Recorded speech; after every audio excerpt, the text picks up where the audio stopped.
Ola a todos. Entre os anos 50 e 80, ser gaiteiro, digamos, non estaba tan de moda como agora. Eso sí, os gaiteiros que había eran moi bons e normalmente estaban vencellados os grupos da sección femenina ou de educación e descanso do réxime franquista. O gaiteiro que imos coñecer esta noite tivo a sorte de vivir esa etapa, e digo tivo a sorte porque o fixo nun lugar onde a música tradicional estaba protexida por grandes figuras. Figuras como a Moxenas, Pepe Militón ou os irmáns Portela. O gaiteiro que imos coñecer esta noite, que se chama Manolo Solla, Lucho, o gaiteiro de Vilariño, aprendeu con algún deles e tamén tocou con algúns deles, por exemplo, con Xesús Portela ou con Enrique Otero no famoso grupo Os Cruceiros, que eran tremendamente populares nos anos 60. Lucho despois, seguiu tocando en un montón de grupos durante toda a súa vida e deu clase a dúcias de nenos e de mozos e aínda segue dando clase hoxe en día.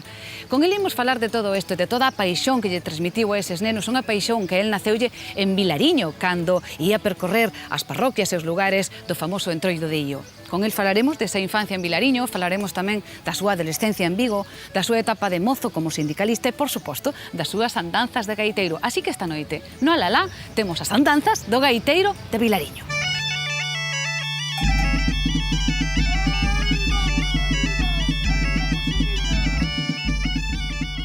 Eu, un rapaciño pequeno con 12 anos, 11 anos, máis ou menos, tendría 11 anos, andaba na escola no Io, e viña da escola, escondía os libros ali debaixo, onde están facendo a fogueira, que ali había uns xuncos, e marchábame co defunto do meu tío José Pardavila, que era tío meu, dice, Lucho, vente con nós para Ría de Vigo. Salían os barcos e de aquí, 6 homes, e o patrón, 7, e 2 rapaces sentados en riba da proa, bojando, dando a volta todo ese monte, todo por aí por detrás, hasta chegar a Ría de Vigo, a Playa de Rodas. Eu chegaba aí a esa punta, e xa me mareaba, empezaba a botar a comida para fora, e o defunto do meu tío dicía ao fillo, José, colla Lucho, mete debaixo da proa, e ponle un caldeiro, para que comite no caldeiro, porque se comitaba nas panas, despois eles de noite onde dormían.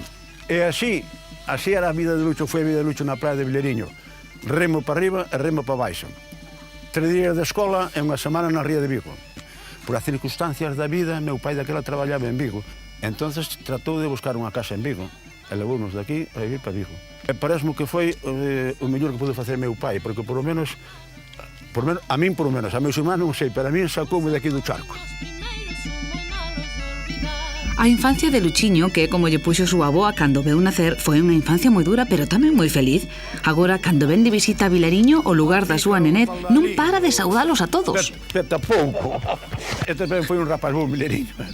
Foi un rapaz bon. Porque aquel Luchiño rebulideiro que tiña que sair ao mar pola noite era un neno que se facía querer. Aquí segue tendo amigos e moitos recordos musicais. Será que a vida de Lucho sempre se moveu a ritmo de música. Estivo en moitos grupos. Cando era un mozote tocaba cos cuncheiros ou en Vento das Cíes. Despois en formacións famosísimas da época como os Cruceiros, un dos máis importantes grupos de música tradicional dos anos 60. Nel tocaban figuras como Enrique Otero ou Portela. Tamén formou parte de Airiños Galegos de Sampaio e foi un mestre de dúcias de nenos. El sempre recorda os que lle axudaron na música, a Melitón, a Moxenas, a Portela, pois dese mesmo xeito recordan a el os seus alumnos. Nos ensinou a sentir as cancións, nos ensinou moitas cousas importantes. De estar no escenario, que non é só subir e tocar, hai que subir ben vestido, ben... Unha gaita non é calquer instrumento, é a gaita de Galicia, galega, e sabe representar iso. Me daba clase a min, a meus irmáns, a meus primos, isto era o profesor do pueblo, vamos, para todo o mundo. Como persona, un fenómeno, xa se mira, cada que ten e sigue sendo como un rapaz con todos. E como maestro, unha máquina. Foi o primer gaiteiro que conocín, como a min, e os rapaces novos, pois para eles sempre foi, non sei, un dios da gaita.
Cando me preguntan onde son, eu digo sempre que non vivo pero son.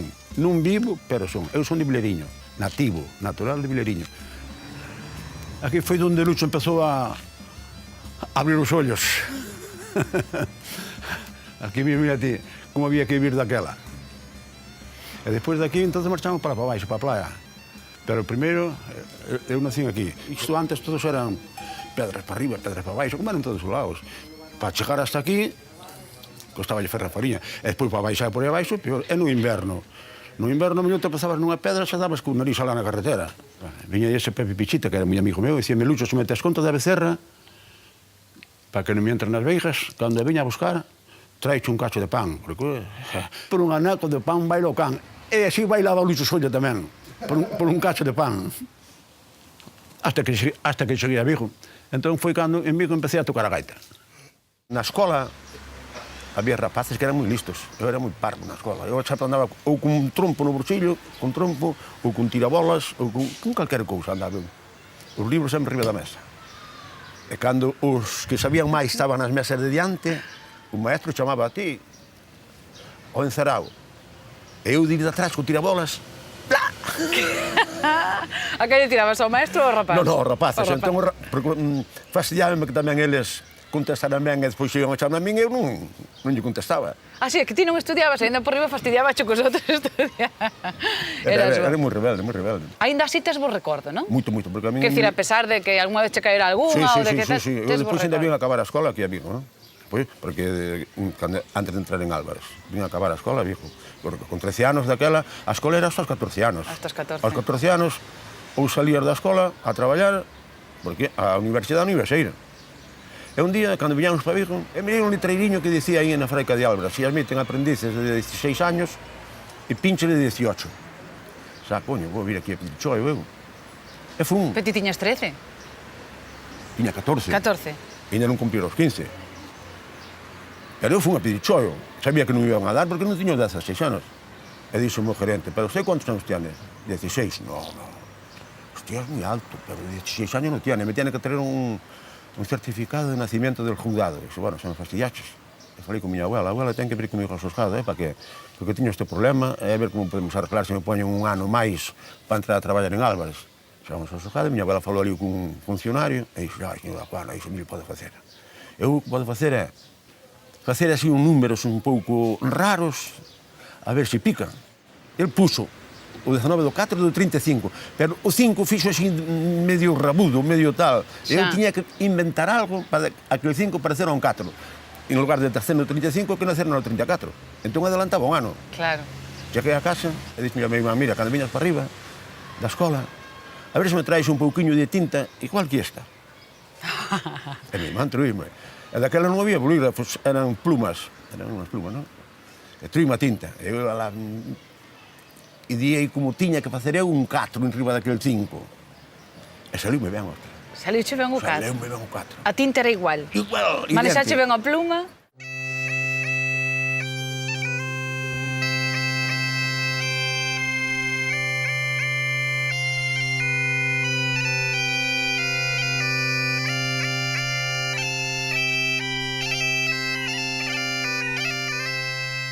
Tuve moitos maestros, moitos. O primeiro maestro meu foi o defunto de... xa morreron todos. Foi o defunto de Tito Musenas. Musenas foi o primeiro que me deu a min as primeiras notas da gaita. E regaloume un punteiro cando marchou para Francia, díxome, Manolo, aí che queda ese punteiro. Quero que cando viña de Francia, a ver se sabe facer as escalas. Pero claro, botou, eu que sei, os anos que botou Musenas alá en Alemania ou en Francia, por aí estuvo. Pero eu xa vim aprendendo con outros gaiteiros, como despois, como o Vinino Méndez, o Pucho. Pucho foi que todos os domingos me chamaba, Manolo, ven por a miña casa, que vamos a ver, facer escalas, e vouche enxenar unha cousa, vouche enxenar outra. E un día dixen, bueno, Pucho, agora que xa sei tocar algo, por que non me compras unha gaita? Dixo, unha gaita vale 500 pesetas. Que eran de encarga. Eu entonces xa traballaba en Álvarez, Dixo, como vou facer para ganar, para xuntar 500 pesetas, para ter unha gaita? Sí. Bueno, pois eu íballe facendo trampa no sobre a meu pai, porque había que dar o sobre na casa as semanas, que non era como Canto hoxe. ganabas en Álvarez? Ganaba, vamos a ver, eran 6 pesetas, 6 por 7, 42 pesetas, porque nos pagaban o 42 domingo tamén. pesetas a semana. A semana. E tiñas que dar a teu pai as 42. Home, sobre cerrado. sobre cerrado. Amigo, había un quiosquiño ali frente á fábrica de Alves, había un homiño vello, peino simpático, aquel homiño, non sei por qué. Eu salía aos sábados, daquela pagaban aos sábados. Eu salía aos sábados e iba a sentir, señor José, a ver se é capaz de abrir este sobre. O vello abría, Sí, é como abría. Eu non sei. Nunca che aprendeu o segredo. El abriu o sobre e se canta cho saco, 2 pesetas. O sea, que te ibas quedando con 2 pesetas a semana. máis ou menos, iban quedando. Hasta que ao ano xa me puxeron a traballar a mí nunha máquina a facer vasos. Entón xa ganaba, ao mellor, 10 ou 12 pesetas máis, era un estajo que che daban por facer ese traballo. E ti non dixeche nada na casa? Nada. Calao como un peto. Manoliño Solla quedaba xe no bolsillo. Eu xuntei as 500 pesetas. Cando xuntei, foi un asunto puxa deillas. Toma, 500 pesetas. Comprame unha gaita. Unha gaita de buso, das mellores que había naquele entonces. Que ainda teño colgada na casa, Esa gaita onde está colgada. Aí foi cando eu empecé a coa gaita ao lombo, dalle que te pego, e veña, dalle. E os de veciños de San Paio, queixaban de meu pai, Solla, o teu fillo, me cago no Dios, que o pariu, non nos deixa descansar, non nos deixa, dalle que te pego co carallo da gaita, non toca nada, e fai, Claro que cando non sabes tocar a gaita é unha tortura. Iso aburre, oh Dios, iso. Eu escapaba para o monte. Eu dios do monte controlaba cando meu pai entraba. Cando meu pai entraba na casa, porque eu miraba desde o monte, miraba a casa, non? Bueno, meu pai entrou, espero unha hora máis, esa durmo. Estará dormindo. Entón, depois entro eu, pero eran unhas portas grandes de madeira, tiñan unhas chaves como foron da iglesia, unhas chaves grandes como foron unhas chaves da iglesia. Esas grandes. Que ao abrir facía a porta. Eu tiña unha hermana que me morreu, que era moi buena, miña hermana era moi buena. E dicía, Nieves, cando ti te deites, botas má miña chave por debaixo da porta e deixas a cerradura así, pouquiño, para non facer eu ruido cando entre. E facía, eu viña, abría a porta, volvía a cerrar, metíame na cama. No outro día meu pai xa se levantaba así da mañán, traballaba no puerto, entraba ás 9 a traballar, pero sabe da casa así da mañán, porque iba a pé, hasta Vigo. Xa se lle olvidou o que conta, meu pai xa se lle olvidou. Pero que aventura, Sí.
No Entroido era época da festa maior, porque o Entroido de Io era sempre tremendo. Iso é un espectáculo que non se mira sempre. Como era aquel Entroido cando ti eras rapaz? Porque non se parece, bueno, parecese, pero non era igual cando agora. Non. Todo eu estaba esperando a que villaron os carnavales, aquilo era un espectáculo. Daquela xe iban vestidos así de blancos, Non, de... sí, co pantalón blanco.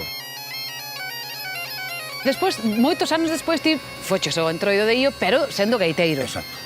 Ai, amigo. Tiño- Mira, xa se pon a cara de alegría. Tiña unha gana xeo locas de aprender a tocar gaita para eu ir a tocar o meu pouco. E agora anda se ven, que son camiños, pero daquela había que patinar, pero de carallo de mico, Camiños de carro, de burro, saltando por encima das pedras, e había que tocar. Con que grupo ibas a tocar a Io? Un airiño galegos. Con Airiños Galegos. A primeira vez que eu fun coa gaita, que eu ia antes co bombo, Xa. cos concheiros. Sí. A primeira vez que fun coa gaita foi no 73, debe ser, ou así, para tocar en Vilariño, porque eu tamén quería dar o puntillazo Ai, amigo. en Vilariño. Claro. E fomos os primeiros gaiteiros que levamos pandereta. Aquilo foi un éxito, Foi un éxito, foi porque nomais que eu entrar o domingo á tarde por Vilariño adiante, 5 gaiteiros, ou a nosa saquitilla, que daqueles gaiteiros non levaban saquitilla. Presentamos Mileriño como caballero, o sea, como... Marcando tendencia, que se di. O Pepe Militón, que era hostia, que a pandereta empezou a cambiar de man na pandereta, a tocar que nindiola, levantamos o público. E depois o lunes no palco, cando tocamos os lunes no palco, os primeiros gaiteiros a subir no palco en Mileriño éramos nós. Claro, depois os outros. Aquilo foi, tocamos... Saliu moi ben. O sea, que ti quedaches orgulloso. Eu quedei orgullosísimo. Medraches unha cuarta ese día? A mellor sí, ou unha cuarta e media. Para Lucho, tocar daquela en Vilariño era un orgullo tan grande como pasear agora ao lado da súa neta. Se vos ides fixando, veredes que onde está el, sempre está ela. Tamén na bodega, o lugar onde están os mellores reservas deste gaiteiro. Este foi o primeiro bombo que fixen eu. E depois teño, claro, o tambor que tamén o fixen eu. Estes traxes que nos teño aquí colgados, os primeiros traxes que fixen están aí.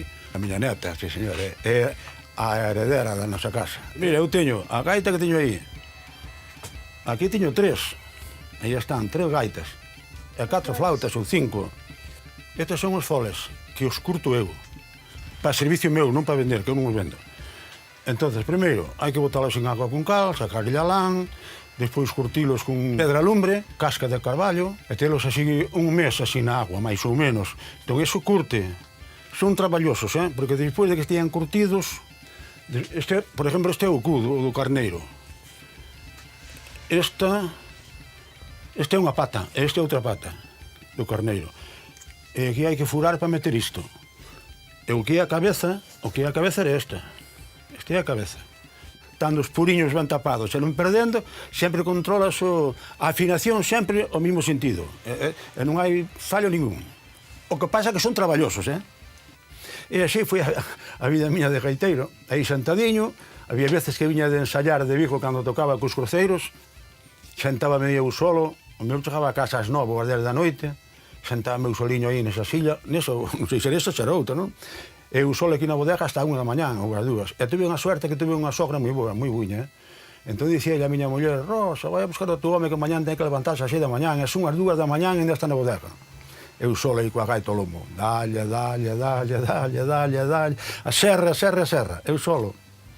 Bueno, porque ten que ser así, o que algo quere, algo lle custa. Mentres espabilabas como gaiteiro, tamén espabilabas Na fábrica tamén, claro. Na fábrica. Sí, sí. O período de aprendizaje era aos 4 anos, pero eu, ao ano e medio, eu xa fui ao sindicato a reclamar unha categoría. E fui a reclamar a categoría de oficial de primeira. E o encargado dixo, como te vai dar a categoría, Manolo? Se non acabaste o período de aprendizaje.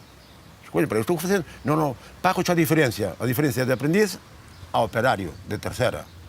Pagaba unha diferencia. Mire, pero daquela eras moi neno para estar xa reclamando cousas. Era moi neno, pero había que reclamar, porque a mí os cartos facían falta, e o traballo sabía eu facer. Pero aí xa entrei un pouco a darlle así os rabos dentro do movimento obreiro. E despois seguiches, entraches no Partido Comunista. Dicho ahora parece así algo normal, porque hoxendía, pois, calquera é do que queira, e podes expresar como queira, pero daquela, ser do Partido Comunista tiña matices importantes, que decir, era, entre comillas, un risco. Ou non? Os comunistas parece que todos tiñamos rabo. Rabo e cornos, todos, Entón, claro, era difícil falar diso tamén daquela. No 63 foi cando me prenderon. Prenderonte? Íamos para a casa e prenderon porque colleronme botando. Non me colleron directamente, pero os encargados me tiñan moi marcado. Pero por que te prenderon? Por botar otavillas. Por botar otavillas. E que decían aquelas otavillas? Que cousa tan terrible podían decir aquelas otavillas? Si, chamando a mellor ao paro, ou a unha folga, ou a non velar dentro das fábricas, a reivindicar cousas. Que reivindicabades daquela, por exemplo? Fundas para os aprendices que nos pertenecían en Álvaro, nunca nos las deron. Non había fundas? Non. Había que traballar coa roupa que labra da casa, ou tiñas que labrar un pantalón vello para chegar ali e cambiarlo. E que máis se reivindicaba? Non sei, horarios ou... Que cambiara o sistema. Non había cuartos de baño, non había nada. Querías ir no turno de noite, querías ir ao cuarto de baño, tiñas que ir con papel onde puñar os pés, porque non sabía tan siquiera onde puñas os pés. Era complicado aquilo, era toda unha miseria, Claro. Era moi complicado. Hasta despois, nos anos 60, que foi cando as cousas se empezaron a mudar un pouco, entón, bueno, se empezaron a facer cuartos de baño, se empezaron a mirar aos aprendices ou a xente de outra maneira, Era fastidiado, Claro, se empezou a cambiar todo, Sí, entonces... despois no anos 60 a cousa empezou a cambiar un pouco, xa máis. Na década dos 60, cando a miseria empezou a quedar atrás, a televisión entrou nos fogares galegos. Entón Lucho fixo algo que daquela era extraordinario. Puxolle a música a varios anuncios publicitarios da radio e da televisión. E aínda máis, gravou 2 discos. O primeiro foi cos Cruceiros, e ese foi un dos momentos máis gloriosos. Anos inesquecibles de premios, recoñecemento e viaxes por España adiante. Mira, nos 60 tamén foi cando entraches nos Cruceiros. Sí. Nos 60 e pico. Sí, non se sente moito, sí, entrei nos cruceiros. Porque Cóntame. ese tal Pandemillo me dixo, vou te levar para asuntos cruceiros. Pero os Cruceiros xa eran Home, palabras Eu maiores. pensar nos cruceiros era como un rapaciño pequeno que xoga o fútbol nun equipo de zonas e de aí pasa a primeira división. Era un grupo dos millores daquela que viñan Vigo, sen despreciar aos outros, porque, bueno, se che dicen que tamén estaban os de Castrelos, que tamén Gravastes un disco gravamos un En disco, Madrid? un LP. en Madrid, un En LP. E como foi eso? A ver. Eso foi, eu que sei, eso... De min cando Portela me dixo que tiña que ir con eles a gravar, Pero fostes a gravar a Madrid. a Madrid, e íbamos para votar un día en Madrid, no día facemos o xoio, pero temos que ir en Madrid, sí, temos que acabar as cousas, porque os cruceiros eran moi exigentes, tanto Portela como Enrique eran moi exigentes na música, Xa. para eles mismos. Entón, antes de gravar, había que darlle unha volta á cousa, non? Non sale ben. Outra volta. Bueno, ahora sale ben, pero empezabas a gravar, porque chegas a Madrid, meten os cascos nos oídos, un aquí, outro lá, outro no outro lado, e xa, ahora como... Pensaba eu, para min, era como consultamos nós todo isto, para que todo sala ben todo por ali. O maestro que estaba ali, que era, chamabanlle, o maestro Cisneros, dixo ao Portela, yo no voy a exigir nada porque yo veo que ustedes son mucho más exigentes que yo. Mira, despois deso de gravar o disco cos Cruceiros, gravaches outro máis tarde, no 70 e algo, 71. No 70, no 73, 71 ou por aí, o 72, non sei. Bueno, con Airiños de Sampaio. Airiños galegos de Sampaio. Sí. Pero ainda estou esperando a primeira nota que me viera a min da casa para ir a cobrar o porcentaje dos discos. Bueno, mellor ainda chega, Si chega. Ainda chega. E sendo humilde como é Manuel, contribuiu dun xeito sustancial e fundamental a manter a tradición viva neste século e nesta cidade. Eu diría que Manuel Solla realmente é un obreiro da gaita no mellor sentido da palabra. Que sempre se disculpa que non é un músico de solfa, que non sabe, que non... E para min eu sempre lle digo que eso non, a grandeza túa non ten nada que ver con eso, e eres un gaiteirazo e non necesitas de partitura, porque non, é así.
gaiteiro, un gaiteiro obreiro, como decía antes Xaime, só se fai a base de facer dedos. E isto sábeno ben Alfredo, que facía dedos ca maza no bombo, e Antonio, outro bo gaiteiro e amigo de Lucho.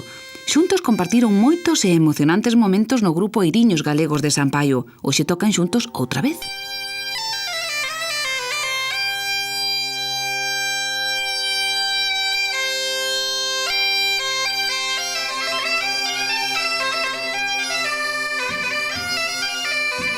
Pero postos a mirar atrás e recordar emocións, Manolo Solla tamén se acordou dos moitos nenos aos que lle aprendeu a tocar e a querer a gaita.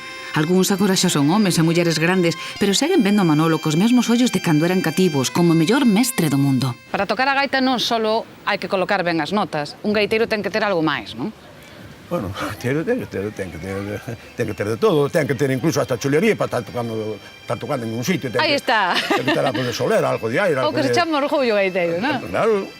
Posición. Se pon a tocar tamén está tocando, está mirando por chan, para coño que está mirando por si lle rouban os zapatos. Hai que tocar coa cabeza levantada e tocar con un aire de gaiteiro, ainda que non o sea. E os rapaces iso ahora fano? Sí. Sí? Todos os rapaces meus fan inda hoxe o que eu lle transmitín. Todos. O outro día estuve no Carballal, eu non lle dixen a ningún rapaz como tiña que colocarse, colocaronse eles como acostumbraba a facelo eu.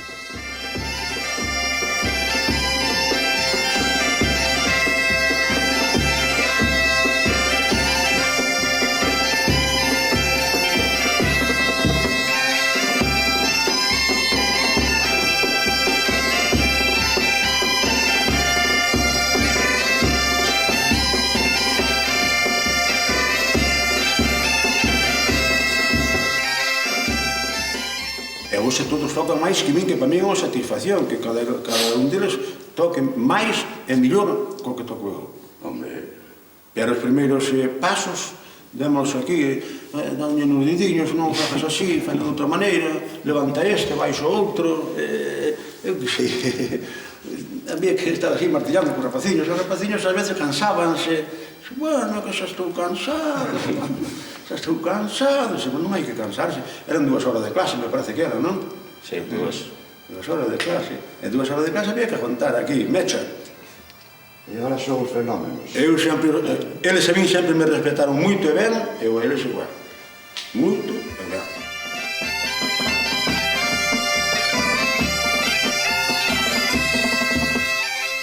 Eu, sí, desde que teño uso de razón casi, teño el como un punto aí de mira, non? Destacar algo de Solla é iso, un fenómeno. Para mí, vamos, polo menos. E despois, é como un pai musical casi, non? Porque, iso, empezas aquí con 6 anos que non eres nadie porque eres un mocosiño, gustache xogar ao fútbol, miras como tocan a gaita os maiores. El quería todo o mundo. Todo o mundo que viñera aquí chegábamos a estar 11, 12 rapaces aquí tocando, todos da mesma edad, máis ou menos. Que era así, era bestial. E fora por onde foras era solo no de Solla, entón todo o mundo te conocías, Éramos os rapaciños do Carballal, sempre foi así. Tanto te enseñaba pezas moi variadas, como te comentaba anécdotas da súa xuventude, te partías de risa con él, se pasaban as horas moi rápido. Podería seguir agora con él tranquilamente, é moi divertido. Cando me necesita, me chama e eu vou a donde él queira. E nada, seguiré tocando a gaita gracias a él.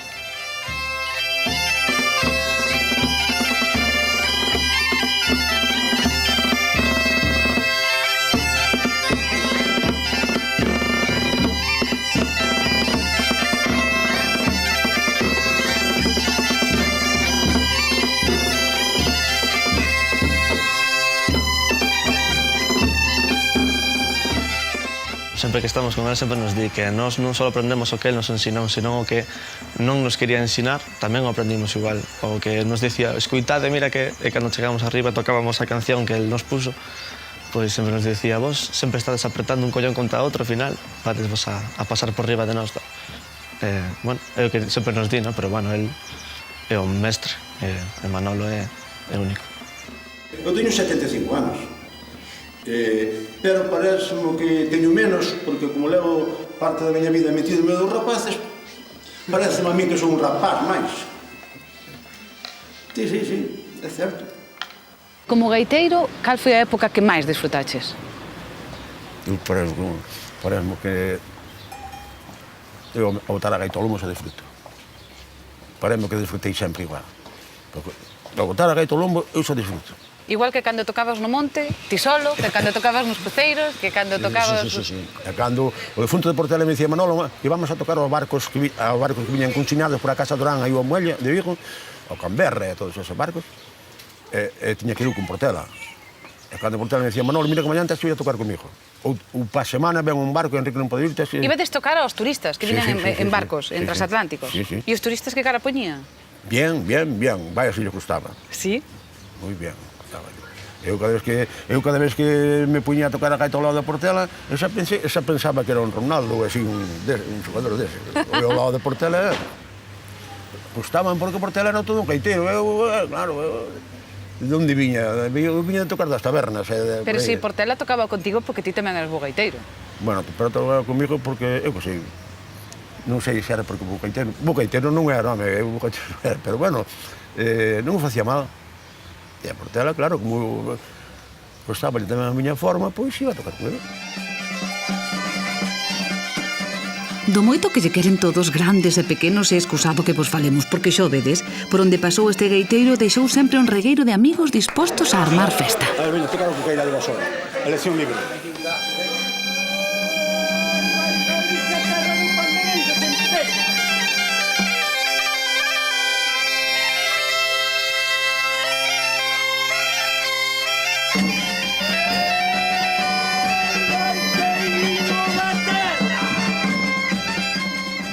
Animalo a él, a que siga, e agradecerlle que haya feito toda esta labor que leva facendo durante moitos anos, que é enseñar a rapaces, máis para que a xente se dé conta que non é solamente tocar, senón é tocar, pero con sentimento, ter ese gusto, ese sentimento que tiña os gaiteiros de antes, como eu.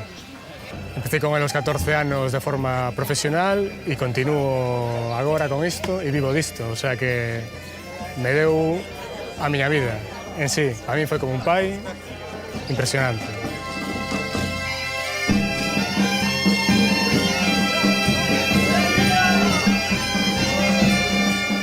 E para nós é un orgullo telo aquí. De hecho, non hai unha porta neste pueblo que se lle cerre. El vai onde vai, pete na porta que pete, está ben recibido sempre. Volver a Vilariño, o lugar no que naceu, sempre é emocionante para Lucho. E hai 2 anos, os da Asociación Cultural O Gato organizaronlle un homenaxe. Nótase que aquí todos o aprecian moitísimo.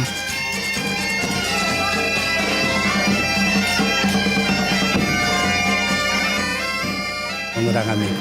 Por eso veño a colaborar con él do que faga falta. Estou disposto a eso e moito máis.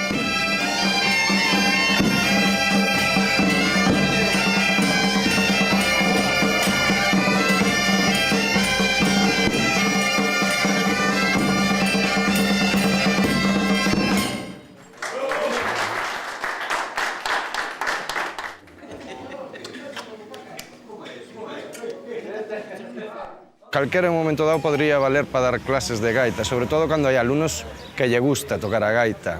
Pero a historia é enganchar a ese rapaz pequeno que queda abrallado e asombrado con unha persoa como Manolo. Entón, pois, para min é un gran placer poder estar hoxe con él aquí compartindo todo isto. Eu quizá me quedo con algo que sí me enseñou e que iso me quedou moi marcado, ¿no? Que hai que ser, non é ser virtuoso da gaita, sino ser gaiteiro. E eses valores de gaiteiro si mos enseñou ele, si me quedaron moi grabados. E sobre todo, enseñounos unha cousa que é o de respetarnos e admirarnos uns aos outros. Iso, co tempo, con ensayos, e sobre todo con moita humildade, chega un a ser un gaiteiro.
Aquí en Sampaio é onde vive agora Manolo Solla.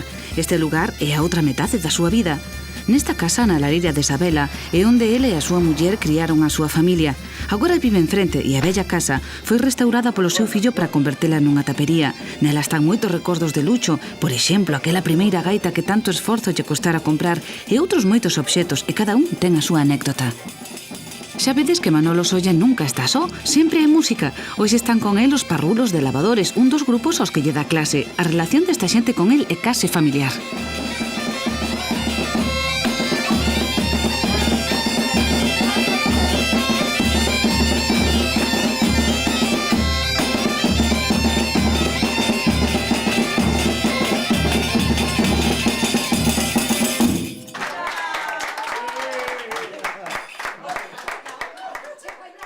Aparte de ser un buen profesor, es muy buena persona, la verdad. A mí me enganchó mucho Manolo porque es muy humano, es muy cercano, no se cree nada, nos alienta mucho y hace que te guste la gaita. Es un encanto, la verdad, Manolo, muy bien.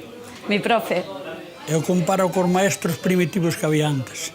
Aquí é onde aprendes, despois o que aspire máis ou que teña menos edad ou que teña máis, poida seguir por outro lado, bien, pero as primeiras letras non hai profesor como ele.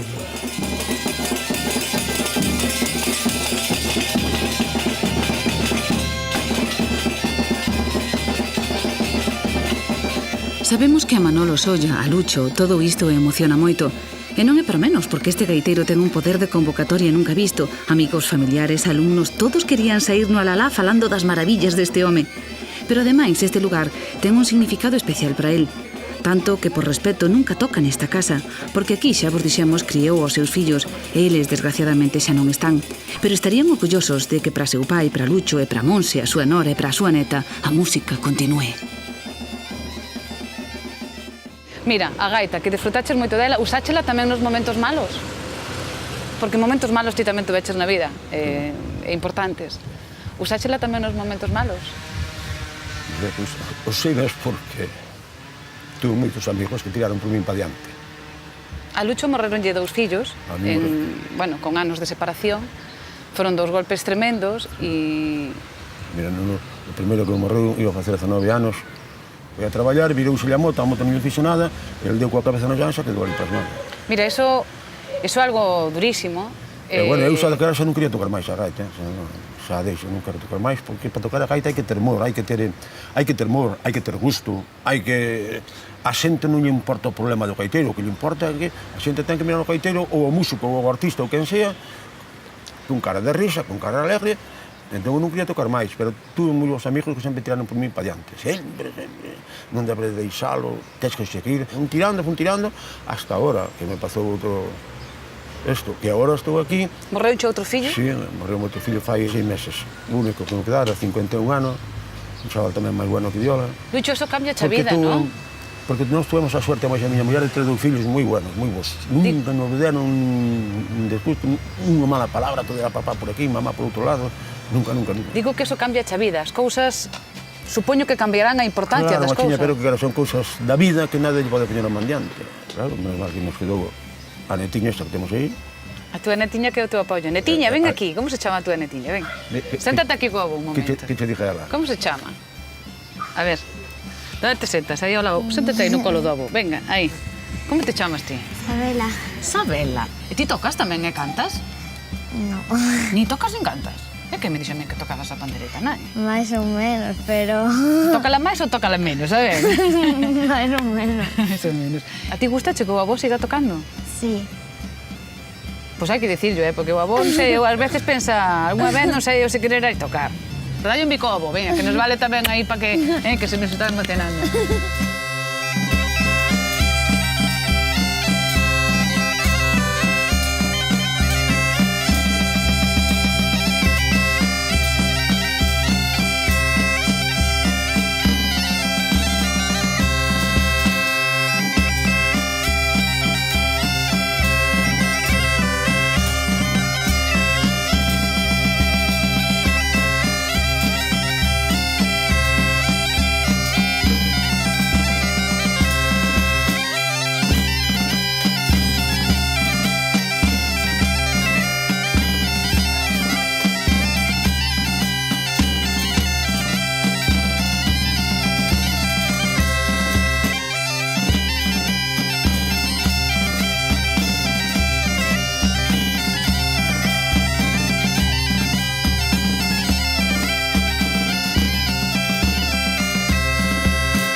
me preguntan onde son, eu digo sempre que non vivo pero son.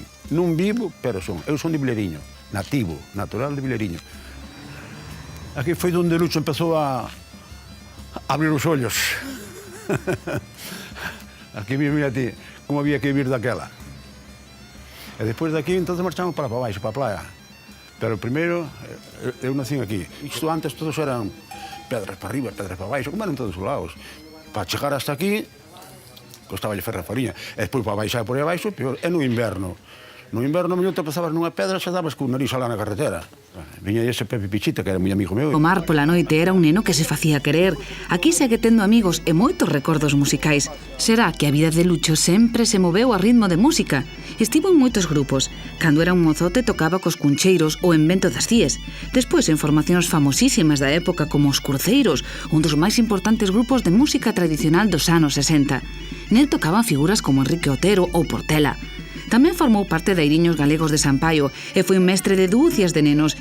El sempre recorda os que lle axudaron na música, a Melitón, a Moxenas, a Portela, pois dese mesmo xeito recordan a él os seus alumnos. Nos ensinou a sentir as cancións, nos ensinou moitas cousas importantes. De estar no escenario, que non é só subir e tocar, hai que subir ben vestido, ben... Unha gaita non é calquer instrumento, é a gaita de Galicia, galega, e sabe representar iso. Me daba clase a mí, a meus irmáns, a meus primos, este era o profesor do pueblo, vamos, para todo o mundo. Como persona un fenómeno, xa se mira, cada que ten e sigue sendo como un rapaz con todos. E como maestro, unha máquina. Foi o primer gaiteiro que conocín, como min e os rapaces novos, pois para eles sempre foi, non sei, un dios da gaita.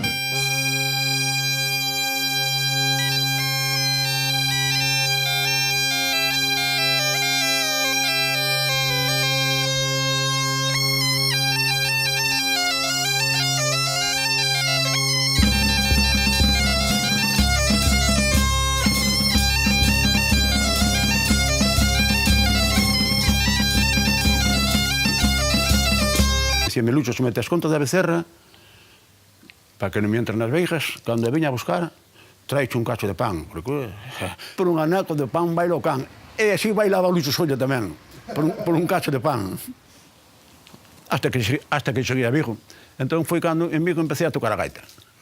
Na escola había rapaces que eran moi listos. Eu era moi parvo na escola. Eu xa andaba ou con un trompo no bolsillo, con trompo, ou con tirabolas, ou con calquera cousa andaba eu. Os libros sempre arriba da mesa. E cando os que sabían máis estaban nas mesas de diante, o maestro chamaba a ti, ao encerao. E eu dir de atrás con tirabolas, plá! A que lle tirabas, ao maestro ou ao rapaz? Non, ao rapaces. Entón, fastidiábame que tamén eles contestaran ben e despois iban a chamar a min e eu non lle contestaba. Así, é que ti non estudiabas, ainda por riba fastidiabas co os outros estudiar. Era moi rebelde, moi rebelde. Ainda así tes vos recordo, non? Moito, porque a min... Que decir, a pesar de que algunha vez che caera algunha ou de que tes eu despois ainda vim a acabar a escola aquí a Vigo, non? Pois, porque antes de entrar en Álvarez, vim a acabar a escola a Vigo. Con 13 anos daquela, a escola era hasta os 14 anos. Hasta os 14. Aos 14 anos, ou salías da escola a traballar, porque a universidade non iba a sair. E un día, cando viñamos para Vigo, mirei un letreiriño que dicía aí na Fraica de Álvarez, se admiten aprendices de 16 años e pinche de 18. Xa, coño, vou vir aquí a pedir choio, eu. E fun. Pero ti tiñas 13? Tiña 14. 14. E ainda non cumplir os 15. Pero eu fun a pedir choio. Eu, un rapaciño pequeno con 12 anos, 11 anos, máis ou menos, tendría 11 anos, andaba na escola no IO, e viña da escola, escondía os libros ali debaixo, onde están facendo a fogueira, que ali había uns xuncos, e marchábame co defunto do meu tío José Pardavila, que era tío meu, dice, Lucho, vente con nós para Ría de Vigo. Salían os barcos e desde aquí, 6 homes, e o patrón, 7, e 2 rapaces sentados en riba da proa, bojando, dando a volta todo ese monte, todo por aí por detrás, hasta chegar a Ría de Vigo, a playa de Rodas. Eu chegaba aí a esa punta e xa me mareaba. Mareaba, empezaba a botar a comida para fora, e o defunto do meu tío dicía ao fillo José, colla a Lucho e mete debaixo da proa e ponle un caldeiro para que comite no caldeiro, porque se comitaba nas panas, despois eles de noite onde dormían. E así era a vida de Lucho, foi a vida de Lucho na playa de Vilariño. Remo para arriba e remo para baixo. 3 días de escola e unha semana na Ría de Vigo. Por as circunstancias da vida, meu pai daquela traballaba en Vigo. Entonces tratou de buscar unha casa en Vigo. e levou-nos daqui a vivir para Vigo. E parece-me que foi o mellor que pude facer meu pai, porque por lo menos, a min por lo menos, a meus irmáns non sei, pero a min sacoume daqui do charco. A infancia de Luchiño, que é como lle puxo súa avoa cando veu nacer, foi unha infancia moi dura, pero tamén moi feliz. Agora, cando ven de visita a Vilariño, o lugar da súa nenet, non para de saudalos a todos. Peta pouco. E tamén foi un rapaz bon, Vilariño. Foi un rapaz bon. Porque aquel Luchiño rebulideiro que tiña que sair